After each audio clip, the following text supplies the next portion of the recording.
There he is. Kate Irvine. Christine Saunier.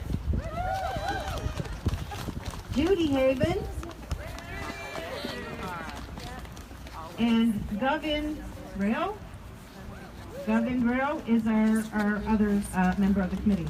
So not just me, but all of these people work behind the scenes, are spokespeople for Nova Scotia Parents for Teachers, and I wanted you to know who they were, just because I talk to you all the time.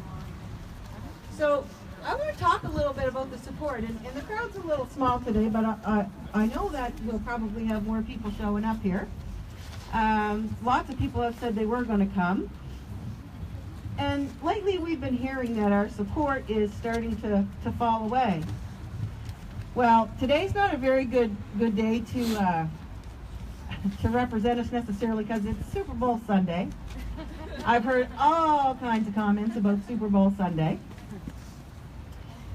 I think that changes in the schools and kids, the support we want for kids is a little more important than football, but you know, not everybody does. They like the football, so we're all right with that. But we did change our time just so people who wanted to watch the Super Bowl could still join us.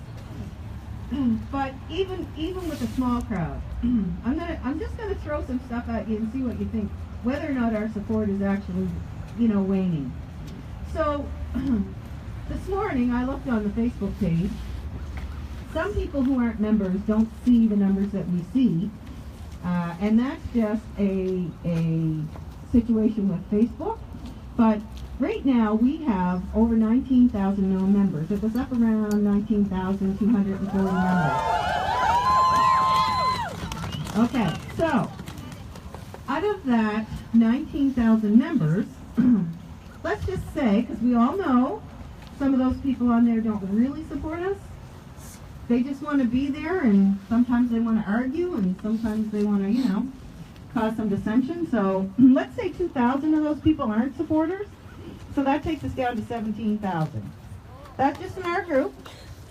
Now, those are single people, single Facebook pages most of the time. You might find an odd one that has a, you know, couple. So let's say that half of those 17,000 have spouses or partners. So I'm not very good at math. So anybody here who knows math, you need to add this up as we're going along. So half of those members, so what's that, 8,500 or something. So they have spouses who support them and who are supporting this cause. Now, everybody has family, so let's just say that each one of those has 3 family members, right, who support Parents for Teachers. And on top of that, we all have friends. So let's just say that besides that, we have 3 friends for each of those people who also support Parents for Teachers. And then on top of that, we have the other unions in the province that make up a large amount of people in this province that are also supporting Parents for Teachers, or supporting our teachers, sorry. And then we have about 178,000 people over 65 out of the 970,000 people that we have here that are also, probably half of them, supporting the teachers. Then we have the students in universities, and these are not members on our page. These are all separate people who are not so happy with the government because they had tuition at universities when they were supposed to freeze it, right? So we have those supporters. So if anybody's following, maybe all those people don't necessarily support the teachers, but are they supporting our government? This is my question. So if they tell you that our support is starting to wane, don't believe them. We got lots of support. And there's lots of people who are not on our Facebook page that also support us. Just because they aren't on there does not mean they are not supporters. So, supporters, we still got them. Don't worry about that. We have some speakers here today, and because we have kids, we're going to try and move through them so that kids don't freeze out here. So the very first speaker we're going to hear is Larry Haven, and he's a member of our group. So Larry, come on up.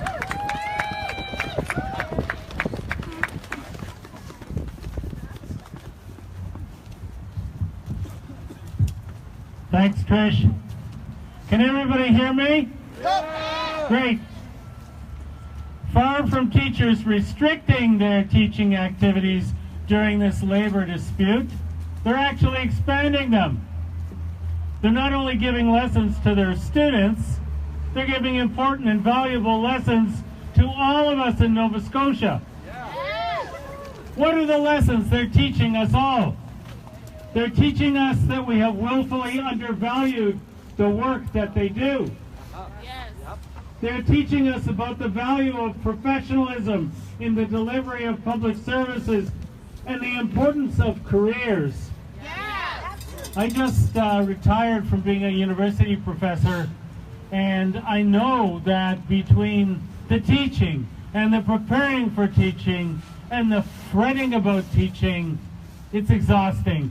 And it's nowhere near like it is teaching elementary and secondary school. They're teaching us, and we now appreciate just how difficult their job is.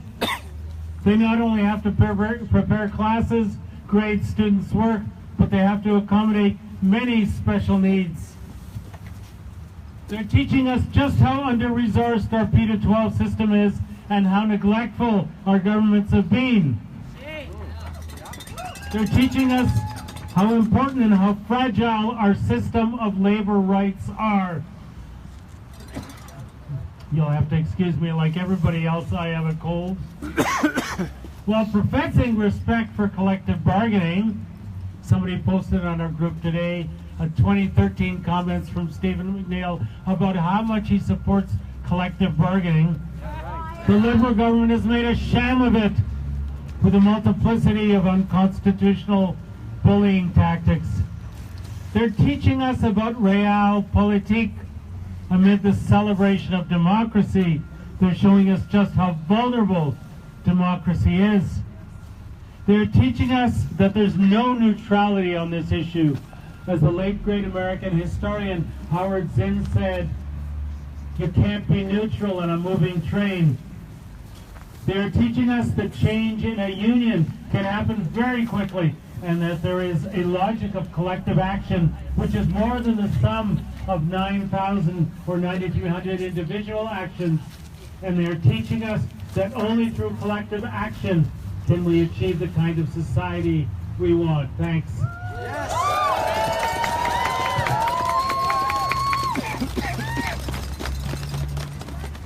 Thanks, Larry.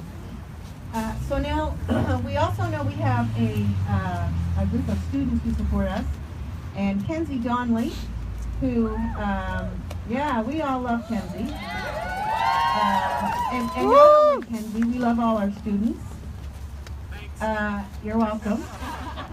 Every one of them. Hi, Oliver. Hi. So, Kenzie has been out front a lot talking about this issue, and now I'm going to give the microphone over to Kenzie. Hi everybody. So I'm Kenzie. I'm a grade 12 student at Prince Andrew High School, and I started the Students for Teachers group in October. So basically why we got started and everything was we understood what the teachers are fighting for.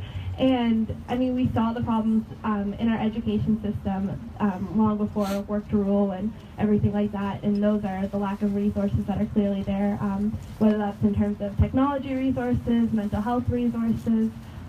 We know that classes are way too big to be able to function in public school systems. And I mean, just things like that. We know that our teachers are overworked in terms of data collection.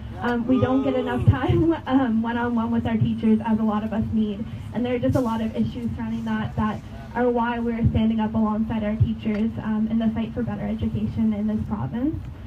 We're really not happy with the way our government's been handling this. And to be real, we stand strongly in the fact that we think that the only way this can really be solved is with a change in government.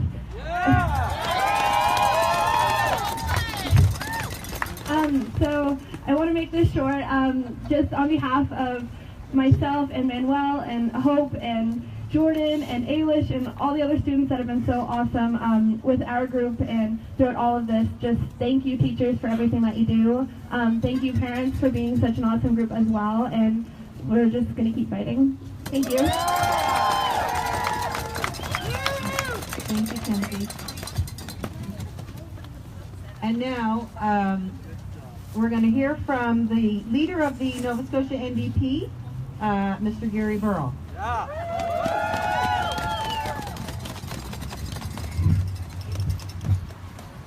Well, friends, if anybody wants to understand the current state of crisis and chaos in the Nova Scotia education system, you don't need to go get a PhD in labor relations. You don't need to go get a PhD in pedagogical statistics. You only need to understand one factor, one single, isolated, underlined, capital letter factor, and that is the failure of the government of Nova Scotia. And this singular failure has got many different sides. It's got the side first of what a failure to listen. So we can go back to that day in December 15 when an awful lot of people were surprised that the Nova Scotia Teachers Union voted not to accept their contract. And within a few days it was apparent all across the province what this meant. That teachers were saying, help! They were saying, help, we're drowning in an ocean of data collection, of a bunch of random stuff that comes from nowhere by people that have never seen the inside of a classroom. Teachers were saying, help, we can't get the kids what the kids need because the classes are too large and the in-class supports are too small and we've got too many curricula to keep present at once and not enough preparation time in order to be able to do a good job of it. Help, they said. And very, very shortly, the neo-liberals responded to that cry for help. The response was Bill 148. In Bill 148, the response to the cry for help said teachers may not negotiate anything outside of a 2-year wage freeze. And that's another way in which the government said to the teachers' cry for help, shut up and get back to work. What a failure to listen. And a failure to be competent in the area of negotiation. Every single time a government representative in the last 4 months has spoken about the teachers' negotiations, they always repeat one line. They say, we will not compromise the fiscal plan. But just hang on a minute here. Everybody else is compromising their plans. That's right. The parents certainly have been compromising their plans all during these negotiations. For sure, students have been compromising their plans during these negotiations. Teachers have been compromising their plans in spades. There's only one party in this situation that has refused to compromise any of their plan for a balanced budget at any cost, and that's the Liberal McNeil government. And there's a word for this in the field of labor relations, preconditions, and there's a word for it in common sense, and the word is dogmatic, over-rigid, hyper-fixatedness. And so it's no wonder that in the 3 years and 3 months of their mandate, this government has not negotiated successfully one single trade union contract because they are incompetent. They are failures in the area of negotiation. And they are particularly failures at the art of seeing the extraordinary value of what we have in Nova Scotia in our 9,300 teachers. So many of them, young people of exactly the sort that we want to come to our communities and see a future for themselves and a place to dig in and contribute what they have to contribute. So many of them, the people who are so moved by the calling of teaching, that they went to college for 6 years and accumulated tens of thousands of dollars worth of debt without any real guarantee that they were ever going to be able to make their living in a classroom. Young people who are bright, young people who across Nova Scotia are holding whole communities on their shoulders by the heavy load of extracurriculars that they're glad to step up to the plate and line up for. The very last people to whom we should be saying, as the government has said, you're not even worth the cost of living. So we have an incompetent inability to see what's really important. A balanced budget is not worth paying any price for. It's not worth paying the price of a generation of kids growing up without the educational foundation they need because the support they needed to get it were not present in their classroom. And it is not worth relegating. It is not worth relegating to burnout, stress leave, and occupational despondency the best cadre of teachers we have, the most qualified cadre of teachers we have ever had in the history of our province. And so, we are not going to be able to get, as Kenzie said earlier, to the place that we need to get to in our province until we have a government that is able to listen and negotiate and see. Thank you. Thank you.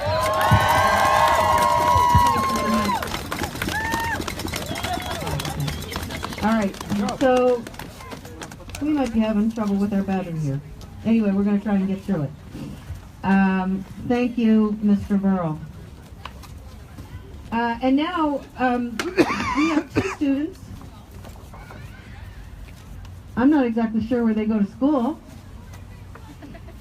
One I know very well, and the other one I met this morning. Both fabulous, fabulous young people. So Hope Salmonson and Oliver Oldfield, I want them to come up and talk to you about their journey and how they feel about this situation. So come on up, you guys. Where do you go to school at now? I go to Halifax West. Okay, Oliver goes to Halifax West. Where are you going? Eastern Shore District. Okay, Hope goes to Eastern Shore District High. And they both have a message. Hi there, I'm Oliver Oldfield. I'm a grade 11 student that goes to Halifax West High School, and I'm the vice president of my school's GSA. And so I was asked to come here to speak today a little bit about how this whole mess of a situation is impacting the queer population of NS schools and how much teachers mean to us. So I wrote something pretty formal because I'm good at writing and reading and not speaking. So I'm just gonna go for it, I guess. So walking into my first gender sexuality alliance as a new vice president, I was met with a feeling unlike any other. Knowing that I was privileged to be working with so many beautiful people and the thought of the progress and good that we'd be achieving together filled me with such an excitement. And as the weeks went on, my GSA family became one of the most important things to me. I love everyone so much. Not long after that, though, the news of the battle between the NSU and the NS government broke out, and our GSA was told that we wouldn't be able to meet anymore. And this absolutely broke my heart. I fear that all of my friends and loved ones who don't have a place other than GSA to be open and out are having their well-being affected by this. Many of my fellow students have told me that meeting is what they look forward to most every week, and that GSA is the safest and most welcoming part of their school career, and in some cases their lives. And the fact that this space isn't longer available to them is absolutely devastating. The effect of this situation far transcends what the government may be taking into consideration. Within this mess, there are so many young queer couples who are being bombarded with homophobic slurs and sometimes even physical assault. and they can't stand up for themselves, and teachers aren't able to be around at lunchtimes monitoring to stand up for them. In the halls, I remember when I used to hear people being called slurs, I would be able to rely on a teacher walking by to put that student in their place and to comfort the other student, but I don't see that anymore because teachers aren't allowed to be out roaming the halls at lunchtime and helping us. There are non-binary students who don't feel comfortable using the washrooms in their schools, and the projects of gender-neutral washrooms have been postponed because GSAs aren't longer able to meet, so they can't get that achieved. There are trans kids who don't have resources to guidance or the health that they need. There are so many questioning students who don't have any advice or guidance that GSA can give them, and so many students who don't have a safe place, not only to speak openly about their experiences, but the only place that they can truly be open and truly be themselves. Without a space like this, we have to think about. Can you hear me? Okay. Without a space like this, we have to think about where we're left as a community. Not only is the young queer population losing strength by being unable to come together and to celebrate the identities and experiences that they have, but the school community as a whole is losing the strength and the fullness that the impact of GSAs can leave on them.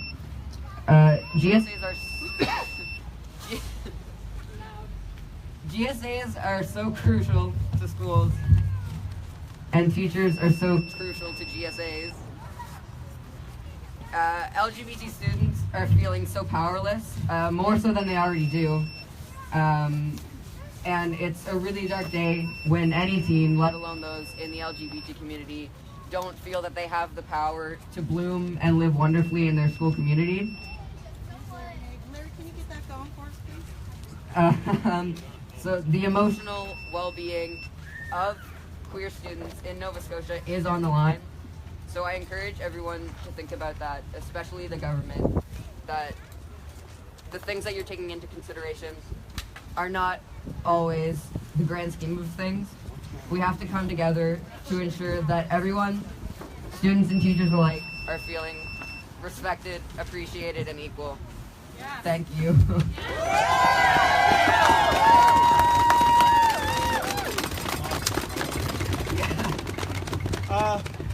It seems as though in this struggle, even the microphones are protesting. So I'm just gonna go with it with my voice. Can I see if this? Can you hear this one? Yeah. Okay, we're going to switch. And before we do, before Hope talks, I just want to say, as a proud aunt, I'm very, very happy that Oliver is here.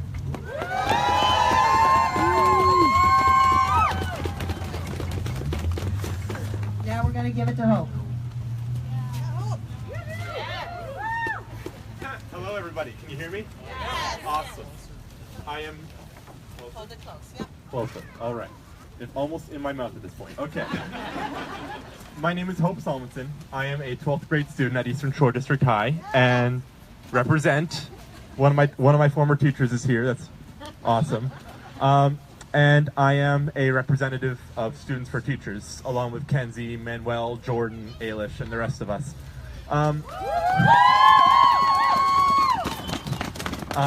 I wanted to sort of segue from Oliver's statement about GSAs. I've been a part of GSAs and I've worked with LGBTQ support groups. And a GSA is more than an alliance. As Oliver mentioned, it's a family, but more so, what I call it is a team. It is a team of youth and adults working together to provide a safe space for queer individuals. Now, this is not the only kind of team you see in a school. You see sports teams, you see bands, orchestras, choirs, glee clubs, musicals. You see even extra help initiatives, student support, tutoring. All of these are teams, but what these teams are, they are all part of their own team, which is their school. And by connection, their school board. And by connection, the collection of students and teachers across Nova Scotia. We all together are a team. And not only that, as the first speech of this rally mentioned, we are not the only people in this team. We have the support of other unions. Are there any other unions in the crowd today? We have the support of the various teachers, parents, friends, community members who aren't even on the Facebook groups, that are creating a web across the province. We are a team with some universities that are providing support for the students so that the students and teachers can work together despite everything. And the important thing about being on a team, I've been on sports teams, I've been in bands, I've been in GSAs. The important thing about a team is working together. That's why we've got a team in Students for Teachers. And that's why our team of Students for Teachers is working with the team in Parents for Teachers, and the team in the Teachers Union, and the team in every other union and individual that supports us. And right now, the team at the Nova Scotia government is attempting to divide our team. Shame. For shame, simply. But we as a team need to stick together. As my own coach said in basketball, a team is not an individual. A team is not a couple of people. A team is this rally. A team is every single person that couldn't make it to this rally, that's supporting on Facebook, on Twitter. A team is all of us. And if I can remind you of anything, like the GSAs that Oliver spoke for, stay as a team and continue to work for each other. I know it's been a bit more silent in terms of active support in this new year, but that does not mean that our team has given up. We are not throwing in the towel, and we are not quitting on this. Not until we can have the support that our team needs. That's right. Fight for the team, work for the team. Sorry. Fight for the team, work for the team, live for the team. In the words of my coach. Thank you. Thank you, Hope. Okay, so it's a little chilly. I know my toes are cold. Hands are a little cold. So let's try something for the kids. Everybody can say this together too. Let's just do it a few times and maybe it'll warm us up. Teachers rock.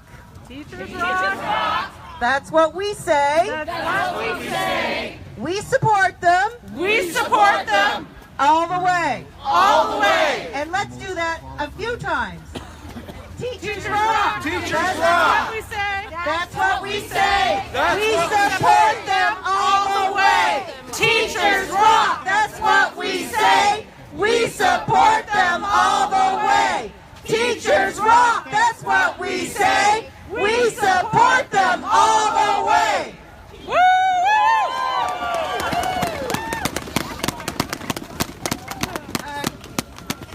Mr. Jamie Bailey is supposed to be speaking this afternoon. Is it 2 o'clock yet? No? 22. Okay.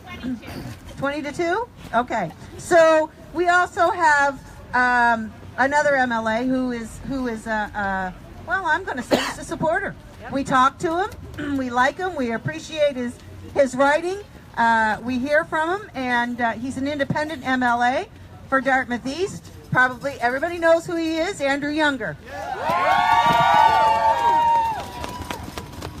Thank you. And it's great to see everybody here. And for those that don't know, this is also going on in at least 2 other locations in the province. So I think that's really important.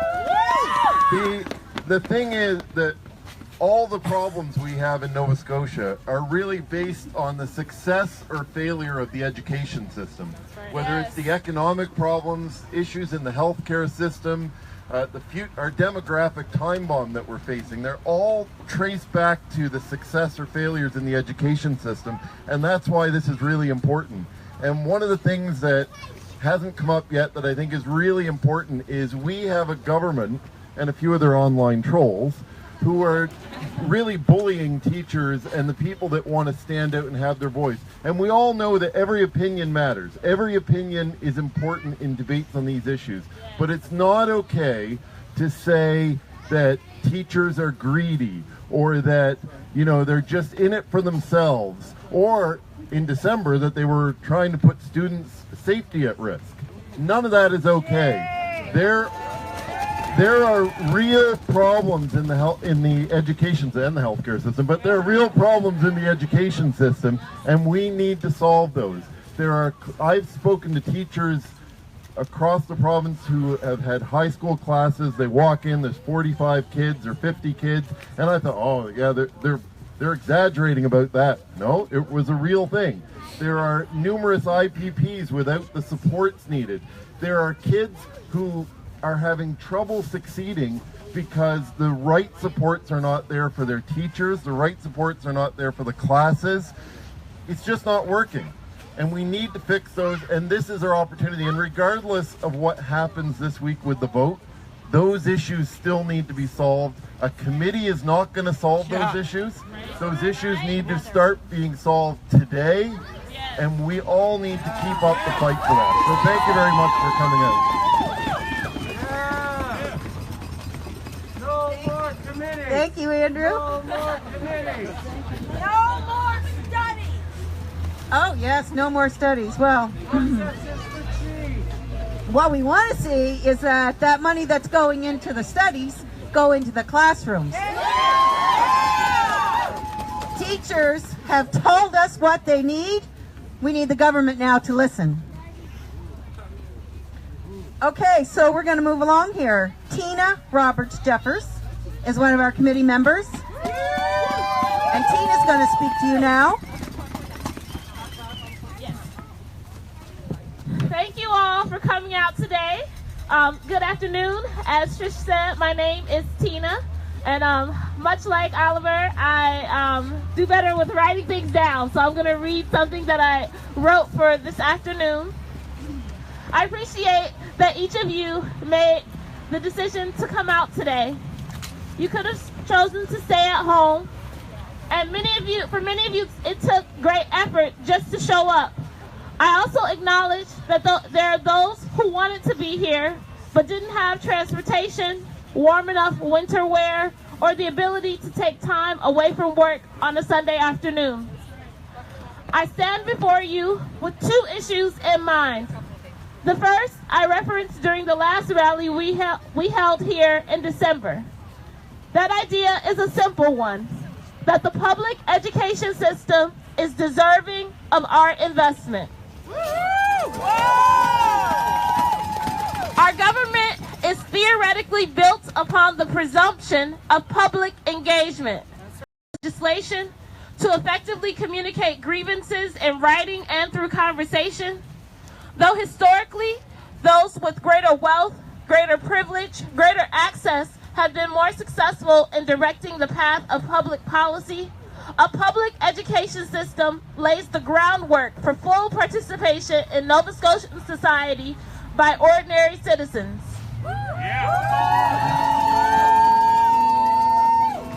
Funding education is not just about its utility for our economy.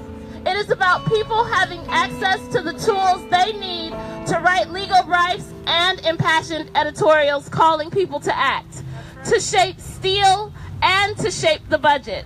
Yes. Teachers are leading us and taking a stand. They are making public education a social priority.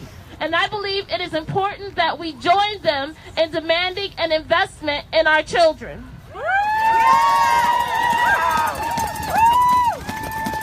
At the same time, as I consider these universal aspects of education in Nova Scotia, it is impossible for me to stand before you as someone other than who I am.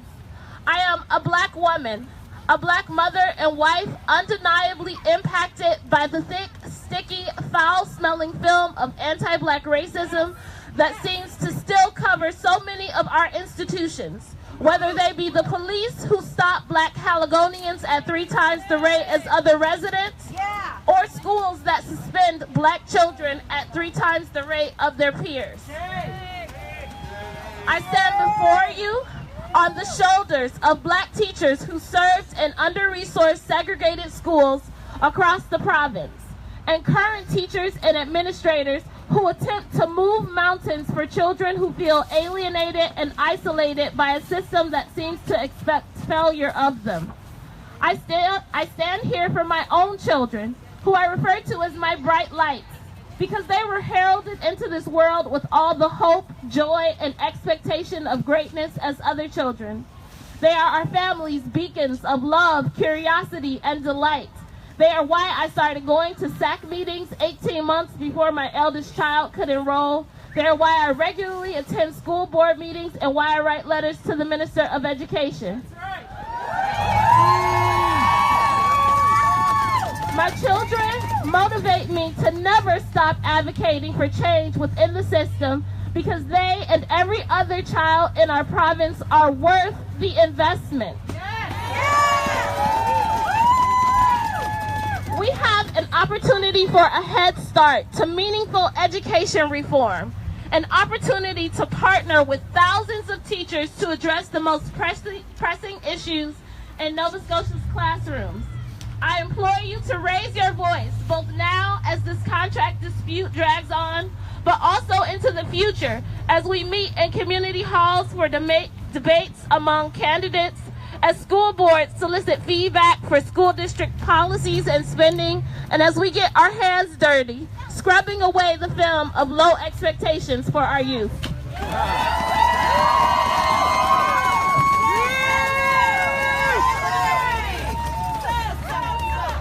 Solidarity! Solidarity! Solidarity! Solidarity! Thanks, Tina. As usual, very eloquent. Okay, so this afternoon we also have here with us Liette Doucette, President of the NSTU Executive, and we are supporters of the NSTU here. That's the teachers. We support Liette, and now I want her to come up and talk to you as well. Thank you so much. Okay. Thank you so much. I feel like I've been thanking you over and over and over again, so I want to say thank you yet again to our partners, you, who come out continuously to support the teachers of Nova Scotia, parents, grandparents, students, other bargaining units across the province as well. We would like to thank you. We know that you have been writing letters, you have been writing the Premier, you've been writing your MLAs, you've been writing the Minister, and we need you to continue doing that, because we have been talking and talking and talking to this government for years. We have been telling them what is needed in the classrooms. We've been telling them what our children need. Someone. So thank you for continuing to do that. And I see a sign here.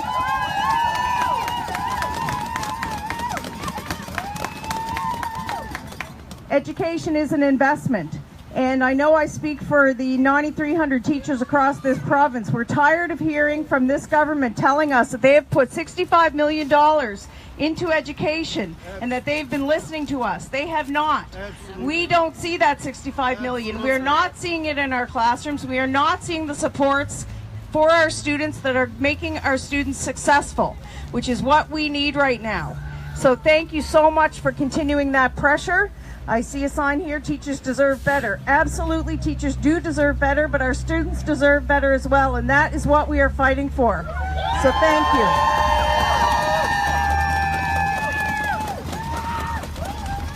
Thank you so much, and keep up that pressure. I know we do have an important vote this week on Wednesday, and it doesn't matter if that vote is a no or a yes.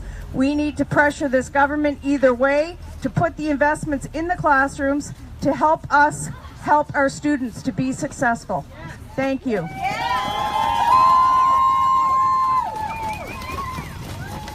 Thank you, Liette. And I just want to mention something that Liette's talking about with the letter writing to the Premier, to the Minister of Education and the MLAs. we're going to roll out a new social media campaign. We're working on our website now. And the one thing I would also like to see happen along with those letters is very respectful letters sent to our Lieutenant Governor. And I will tell you why. Because our Lieutenant Governor has the power, and you can go and look this up online. He has the power to say whether or not bills become law. He also, if enough people in this province sent him a respectful letter and told him that we are losing confidence in this government, or that we have lost confidence in this government and we want something done, not that it happens a lot or maybe as ever, but he has the power to make a change. He has the power to call an election or get rid of this government. We need to do everything we can, and that includes writing letters to the Governor General, or the Lieutenant Governor, sorry. So now, along with all the other letters, let's start writing letters to the Lieutenant Governor in this province and tell him we need something done. The people want a change. They want to make sure that the right things are being done for the people in this province, and that we don't agree with what's going on now. You can do that. You can send him a letter.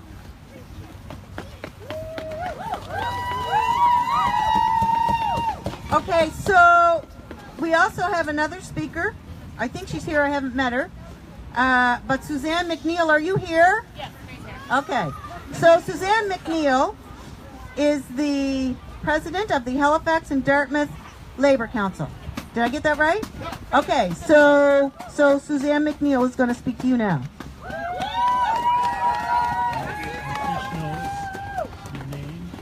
Thank you everyone so much for coming out today. Is the mic close enough to my mouth? Can folks hear me? Okay, awesome. I feel like a rock star with it so close to my mouth. I want to bring greetings of solidarity on behalf of 22,000 unionized workers within the Halifax Regional Municipality. We represent workers in every sector of the economy, from public sector workers, folks who work for city government, folks who work for the provincial government, bus drivers, nurses, healthcare workers, like workers of all stripes, really.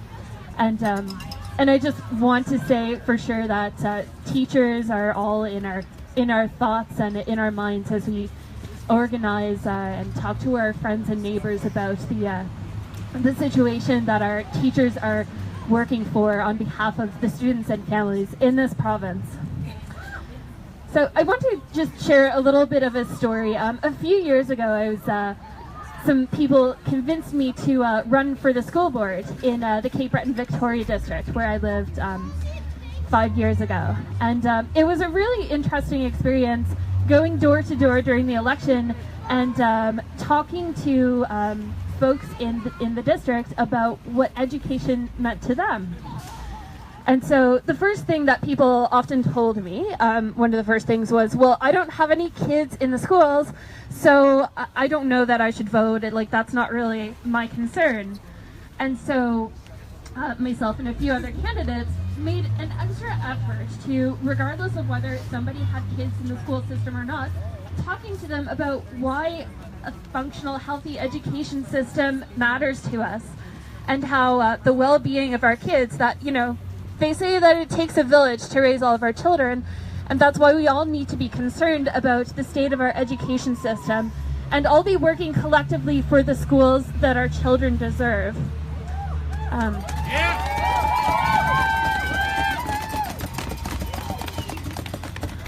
The schools our children deserve actually harkens to a campaign that is that's undertaken by the Chicago Teachers Union when that particular city was undertaking an effort to close schools in neighborhoods across the city, particularly in Black communities where children most of all needed safe schools, schools that they could walk to, schools where they were in their community and that their needs were being taken care of. And so I want to extend my sincerest solidarity to teachers here in that it's not just about the teachers or the individual families. This is about, as previous speakers have alluded to, this is a collective concern. I remember when I graduated from high school 15 years ago, the big concern at that time was, how do we retain our graduates in this province? How do we hold on to all of the skills and expertise and passion for community engagement that our teachers worked so hard to nurture in that particular generation up and coming? And I know that so many of my friends have worked hard and made sacrifices in order to stay in this province because, far beyond their own career ambitions, they wanted to be able to contribute to their communities and their provinces to make it a good place to live. And what I see now is a government that actually seems intent on punishing people for staying here and contributing to our communities.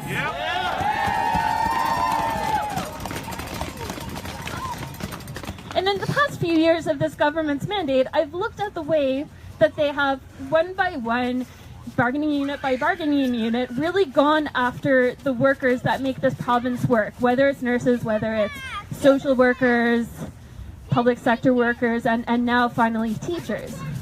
A lot of women, by the way. Absolutely. Oh my gosh. You must be reading my mind. I was about to make that point too, in that these are professions where we have a lot of women doing the work of caring for each other, for our citizens, for our students, patients, what have you. And I want to say something too, that as we are standing up for our teachers, it also raises the challenge a little bit before us, because one of the dominant modes of thinking in decision makers in this province is that public sector wages are too high and that we have to so-called live within our means. And they make the analogy about household budgets, how people have to live in their means. Well, other people have made this point, but there's no point in pointing out how amazing your savings account is when your children are not having enough food to eat on the table. So government spending is really about our priorities. Are we trying to build up a bit of a nest egg to give a subsidy to a bank or a generous tax cut to billionaires like John Risley and the Sobies and the Irvings, when really we should be spending based on what makes healthy communities, what's best for our children and our families around here.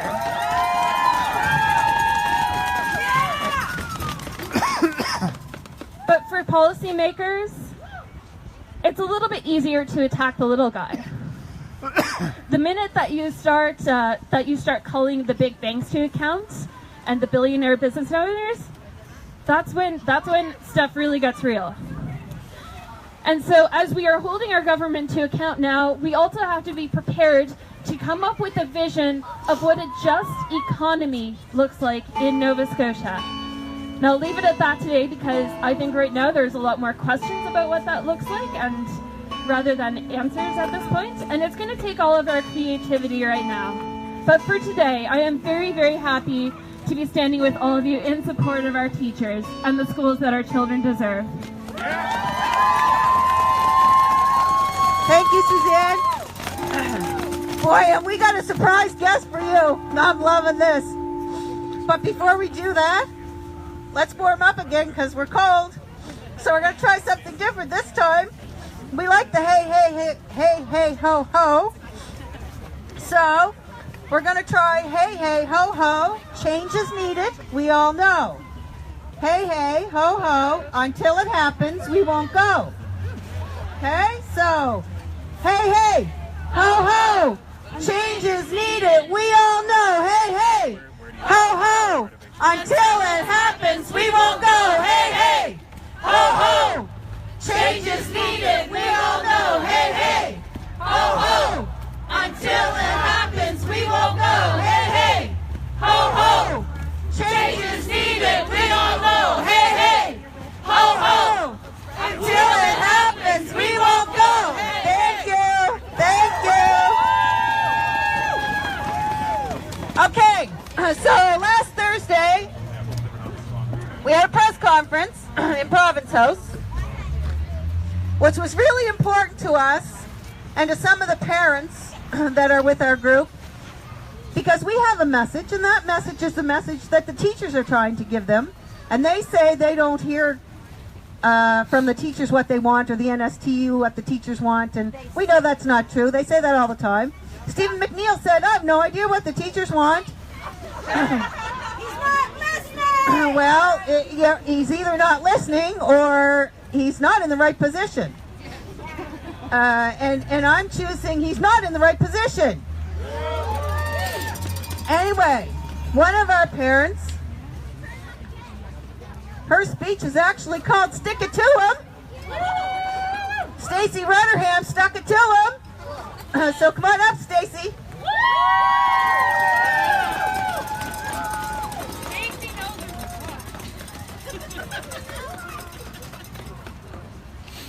Hello all. A lot of you probably have seen my name on the Facebook page because I usually tell it like I see it. And last Thursday when we spoke to the media, one of the main characteristics of what I had to say was about how our government is actually teaching our children to do things.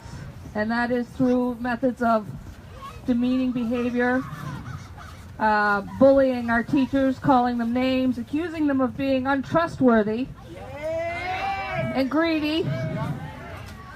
And really, I have a big problem with that message being put out there for our children, because teachers are part of our children's lives every single day. They're part of our partnership in bringing our kids up to be respectful, compassionate, and successful young adults so that they can go out into the world and do as they please. I have a really big problem with a government that stoops to a level of bullying in order to get their message across. Because that's not the society that I want my kids to live in. I keep looking at these buildings that are up here behind us that our government has invested in, those great big shiny brand new buildings that are going in up there. And I keep thinking about how much those buildings cost and how many books or EPAs or amendments to classrooms with regard to how kids can learn in the classroom. How many of those things we could have afforded if we hadn't have invested into these big shiny buildings back here that most of us will never set foot inside of?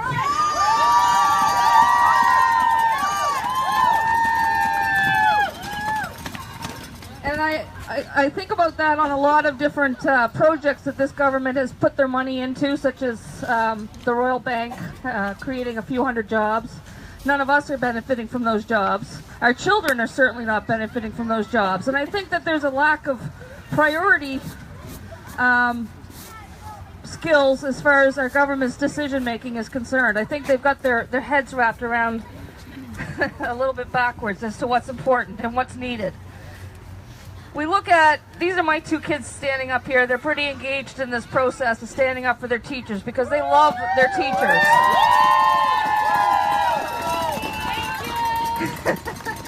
And I'm raising my kids to understand the value that their teachers' fight is for them today and what it will mean for them going forward.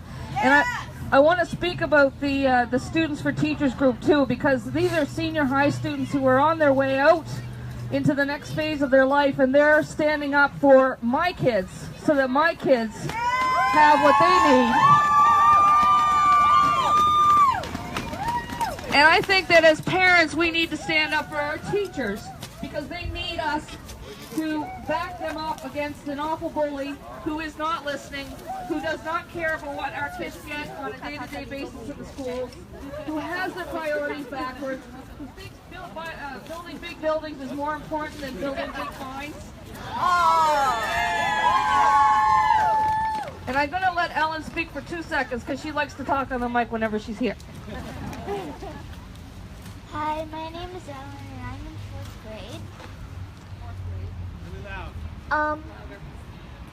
My teacher has been talking to me about these things in class, and they've made me really upset because I really, really like going to school and I want to get a good education. because I want to grow up to be strong and trustworthy. And my mom has taught me those things, and I want to be smart, and my teacher can teach me those things. I feel like my teacher is part of my family. Yes.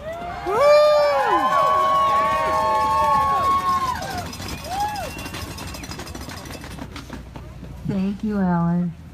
And thank you, Stacy Redderham. That's Stacy. Okay, so Mr. Jamie Bailey is here with us, and he's going to have some words to say to us all right now.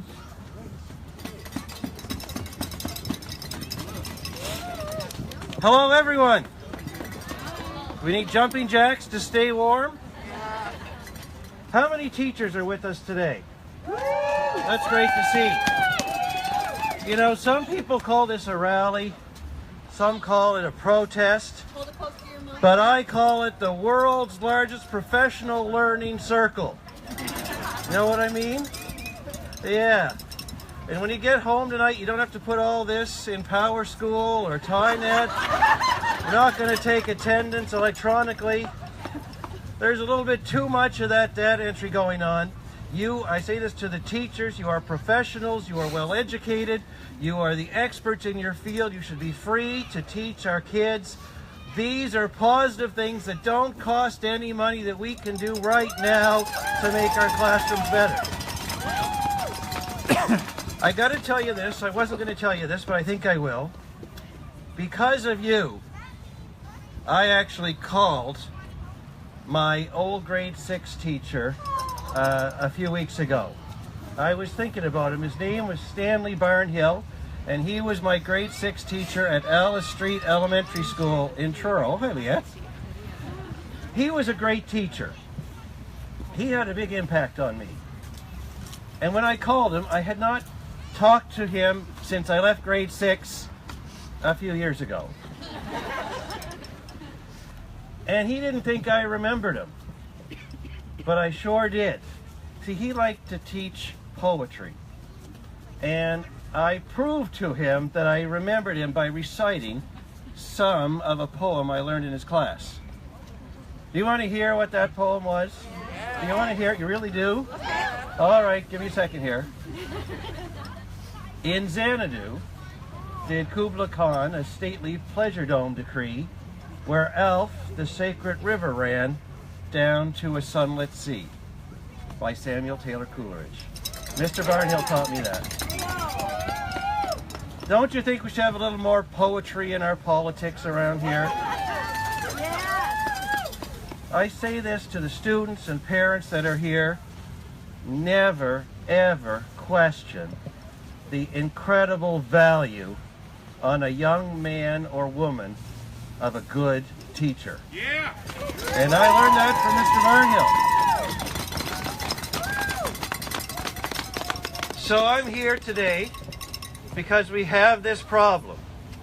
You've been telling Stephen McNeil and Karen Casey and the government, the current government, you've been telling past governments, we need help to make our classrooms better, and no one's been listening.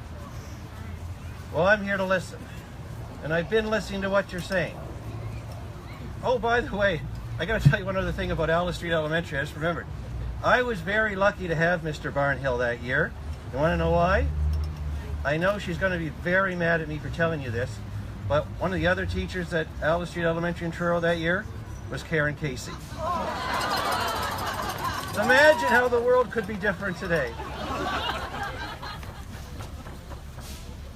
There's been too much division in this province. There's been too much separating parents from teachers, students from their teachers, taxpayers from teachers. There's been too much demonizing. There's been too much trying to make people look bad. We don't get anywhere when our governments do that to our people. I really think the McNeil government lost sight of something very important in the contract negotiations. They use all these divisive tactics to try and ram a contract through. That's all short-term thinking. we do need to make real improvements in our classrooms, and we need a government that's willing to listen to and work with teachers to make it happen. You cannot burn that relationship. So I really believe the time has come to tell you we need a change in government to make our classrooms better. And I volunteer for that role. We'll see. And when that day comes,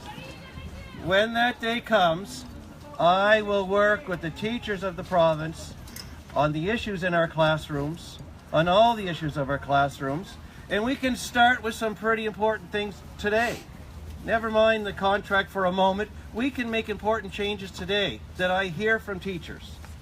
Like, let's get rid of the no-fail policy and let teachers decide who goes ahead and who doesn't go ahead. That's what we can do right now. Let's put meaningful discipline policies in place that you can enforce, and I will lead a government that has your back when you do. That we can do today, doesn't cost a cent. Let's put in place real attendance policies where you take attendance every day, not in Power School, but the quick way with a pencil and a tick mark. Let's take attendance and have real attendance policies that you can enforce, that hold our students accountable and their parents accountable for showing up for school, and we will have your back.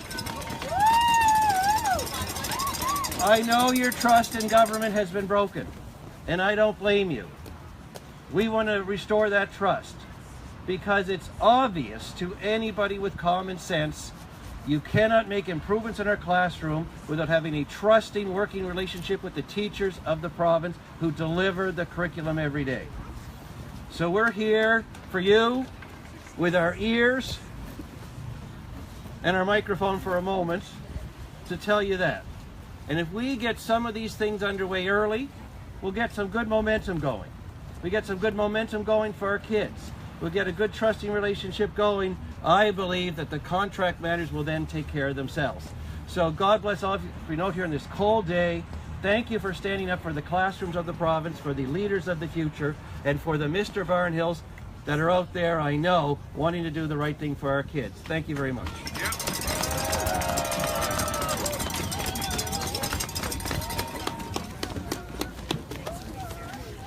Thank you, Mr. Bailey.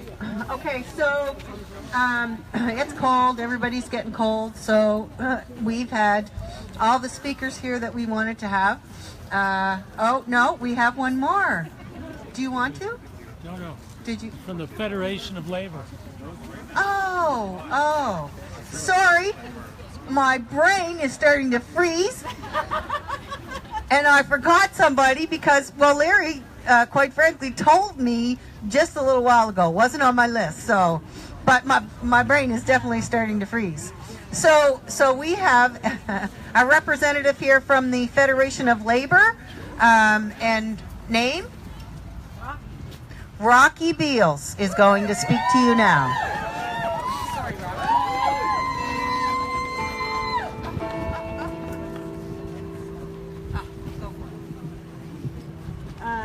Good afternoon. I have a few things to say here, but much of what I wanted to say has already been said.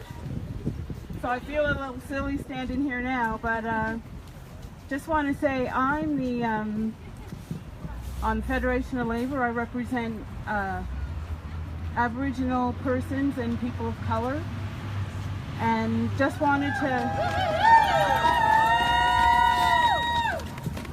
let you know that our president, Danny Kavanagh, couldn't be here today, so here I am, and with nothing to say, because everybody said it.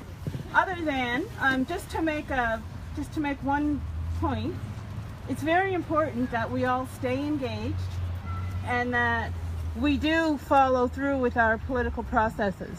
Yes. So if we don't do that, then what happens to our democracy? And other than what everybody else has said, I really don't know what else to say other than that. So have a good afternoon.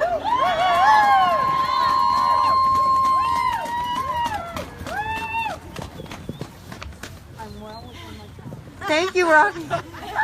Yeah, you certainly are well within your time. So I'm just, we were going to go till 3, but it's cold. We appreciate every single person that came out today. It's important. This is really important. We need to make sure that we keep on showing our support for the changes that are needed to help our teachers, help our kids, and our grandkids. This is something that we cannot stop. We can't back down. We have to stay together. We have to keep this thing going. And these rallies are important. Writing letters, that's important. Speaking out, that's important. We need to tell everybody. We need to make sure that everybody knows. And you know, I was listening earlier to Stacy talking about the big shining buildings and the money that goes into these buildings as opposed to education. And the one thing that really gets me is the $31,000 a month we're paying for apartments. I've had more messages saying, is this true? Do we really do that? Yeah, we really do that. They sat 32 days last year and we paid close to $400,000 in 1 year for rent. So they got a nice crash pad in the city. And Mr. Burrow and Mr. Bailey, that's one thing that really gets me. But I'll tell you, when the next election comes and there's going to be a vote and we're all going to make our decisions, you should know that $31,000 that's being spent on apartments gotta go. $100 a night. Let them rent a hotel room. $100 a night. Get them a suite at the Cambridge Inn. $31,000 a month of taxpayers' money just shouldn't be there. I know. I'm saying, you're going to have MLAs from out of town. We expect you to take that $31,000 and spend it somewhere else. That's right. We have things that need to be done for the people in this province. And we would like to see the allocation of funds that the government has be put in the right places. They have to go in the right places. The school board needs to be looked at. They're getting millions of dollars. Where is the money? Why isn't it getting to the classrooms? We need to know. We need to know why the money's not getting in there. Studies. Well, studies, you can get studies done by people that you don't have to pay millions to. Right? Teachers can do your studies. They can tell you exactly what's needed. We know. Teachers know what's needed. They're right there. So let's not spend money on studies. When you get voted in, let's put that money where it's supposed to go. We got health care, mental health. We have people that are homeless on our streets that are freezing right now. Why? Because they might have mental health issues and they don't have help. We need to do things to help the people in this province. Those things are important. We have to have a social conscience. Needs to happen, right? Right. Right. I'm not ashamed to say I'm an NDPer, but I will tell you this. The last time, I didn't vote NDP. I've been kicking myself ever since. And you know why I didn't vote NDP? And I'll tell you, when you're thinking about who to vote for in this next election, consider this. I didn't vote NDP the last time because this guy comes out of Annapolis, who's a small business owner just like me, who says, I don't agree with stuff the government does. I won't do this. I won't do that. I'll make sure the regular people are taken care of. And what happens 6 months after he gets in there? Well, he forgets about the regular people and it all becomes about the rich ones. Okay, so the next time I won't be fooled, and I hope nobody else is fooled. We really want to know. You tell us what you're going to do. We want to talk to you. We want to know what you're going to do. It's important for us to make a decision. So I think we should keep the conversation going. NDP, get around, let's talk. PCs, let's get around, let's talk. Give us the right information so we know what you're going to do. Don't tell us one thing, get in and do something different.